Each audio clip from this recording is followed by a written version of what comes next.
আজ আরও এক মন খারাপের রবিবার। এমনই এক রবিবার নির্দয়ীর রেজিস্ট্রি ব্রজেশ্বরের সঙ্গে। তার ঠিক 1 মাস পর বিয়ের অনুষ্ঠান। 4 দিন আগেই অশিক্ষিতর সাথে নির্দয়ীর কথা হয়েছে। 2 দিন আগেই অশিক্ষিতর ফিরে আসার কথা, কিন্তু ফেরেনি। দেবু অশিক্ষিতর বাড়ি গিয়েছিল। 2 দিন হলো অশিক্ষিতর মা বাবা কোথাও যেন একটা গেছেন, বাড়িতে নেই। পাশের বাড়ির লোকেরা এ ব্যাপারে কিছুই বলতে পারলেন না।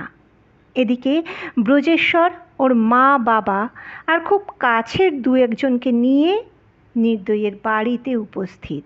কিছুক্ষণের মধ্যেই ওদের রেজিস্ট্রি হবে।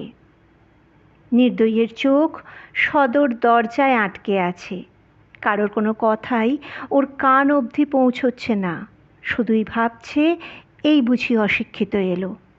দেবু এই 2 দিন ধরে প্রচুর চেষ্টা করেছে অশিক্ষিতর সাথে যোগাযোগ করার, কিন্তু পারেনি।